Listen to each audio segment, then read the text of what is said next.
Okay, one of the most common side effects of pregnancy is known as preeclampsia or toxemia. And once again, this is the mother's reaction to that placenta, meaning that really, truly, your kidneys, your liver really, truly just do not tolerate that HCG hormone. And it can cause a variety of symptoms. Now, you can have this super, super severe, or you can have a very mild case of preeclampsia, which is very manageable. Okay. So the first, high blood pressure. Every doctor's visit, they're taking your blood pressure. They're checking your urine for that protein every single visit. Okay. So that's just right here. Really common with preeclampsia is going to be swelling. Okay. These are women that are pregnant.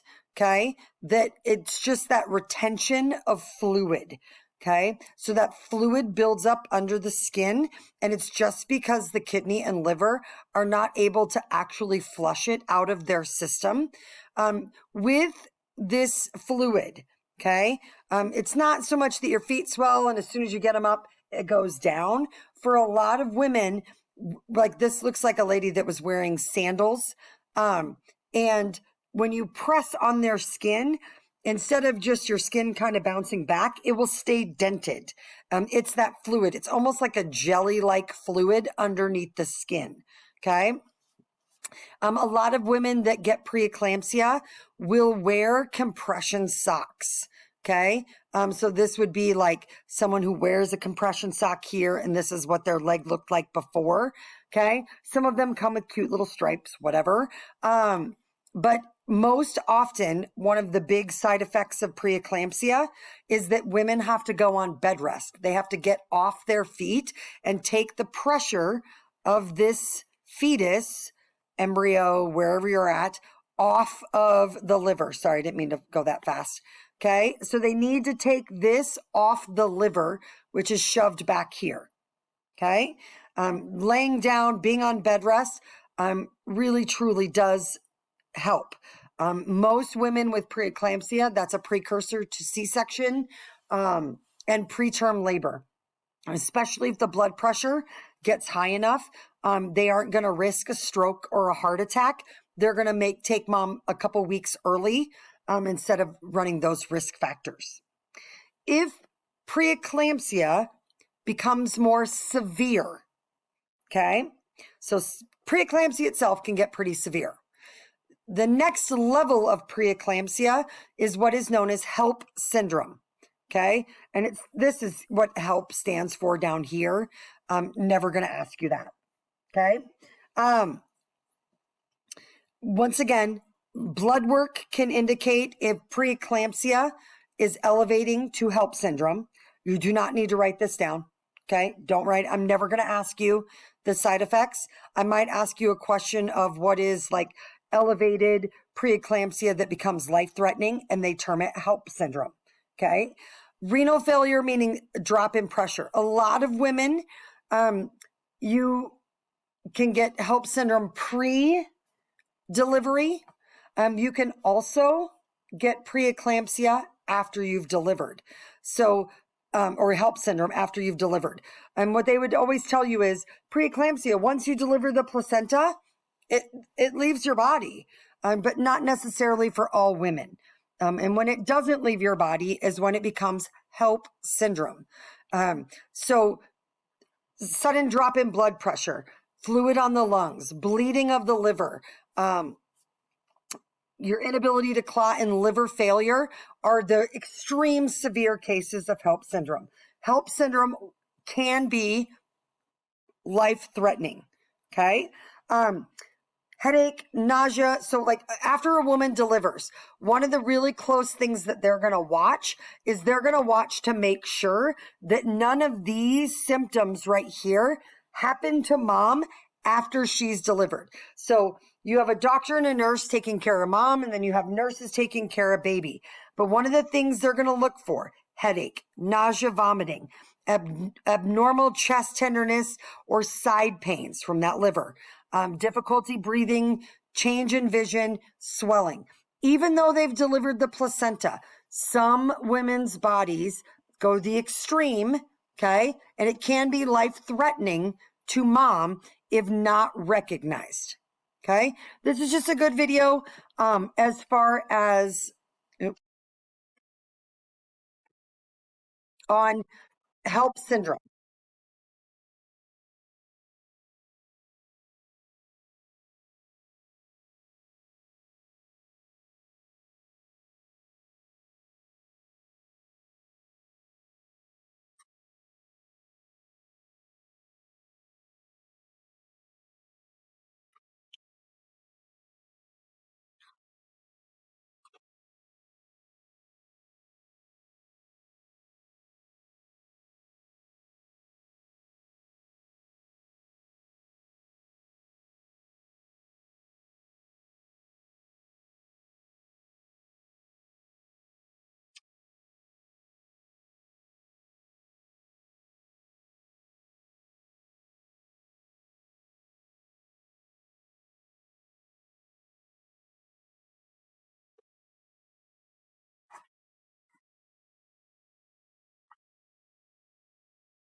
Okay, so that's just kind of a nice, oops, sorry, I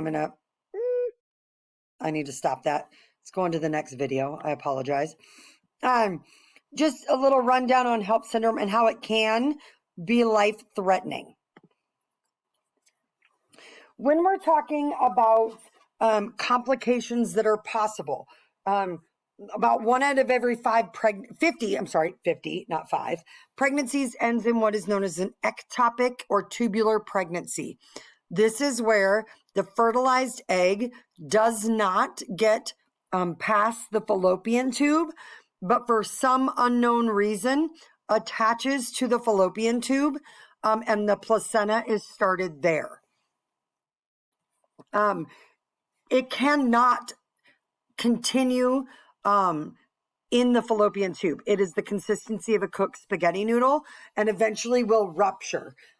So this is the ovary and the fallopian tube, and then this is the ectopic pregnancy. For a lot of women, because the placenta starts, you get the signs of pregnancy, a missed period, morning sickness, things like that. But if you go into the doctor, and they do a quick scan in the office and they don't find it in the uterus, they may look in your fallopian tubes to see if you do have an ectopic pregnancy. Okay. They will need to go in and remove this portion of the fallopian tube, and remove that pregnancy. It cannot maintain in the fallopian tube. So this is, you can see this is a really zoomed picture. These are fingers here.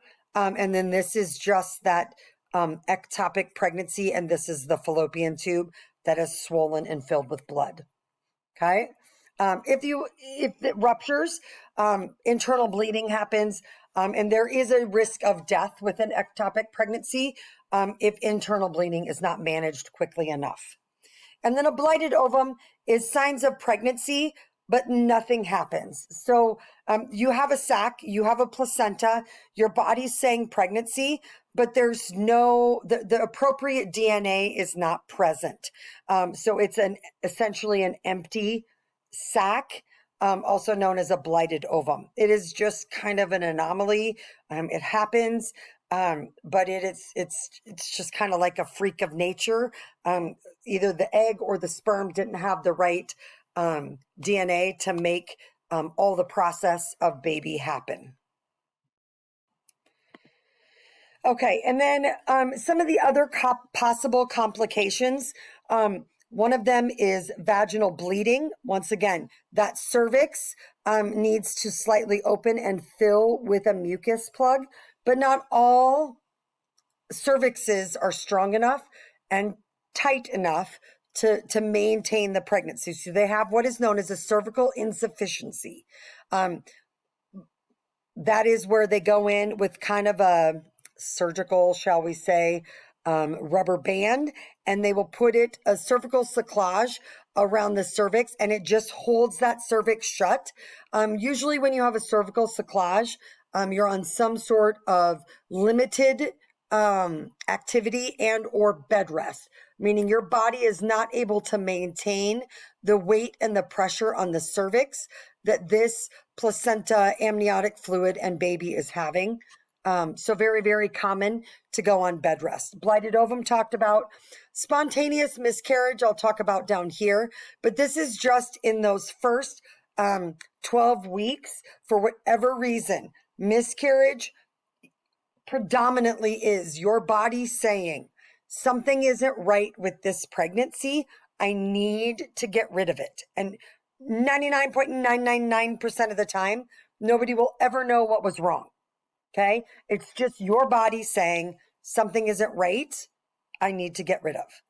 And then ectopic pregnancy we talked about. And then vanishing twin syndrome is where you start off with multiple, and then for whatever reason, one of the multiples does not make it. And the body naturally will kind of expel or kind of miscarry one, but maintain the second. That's what they call kind of that vanishing twin syndrome.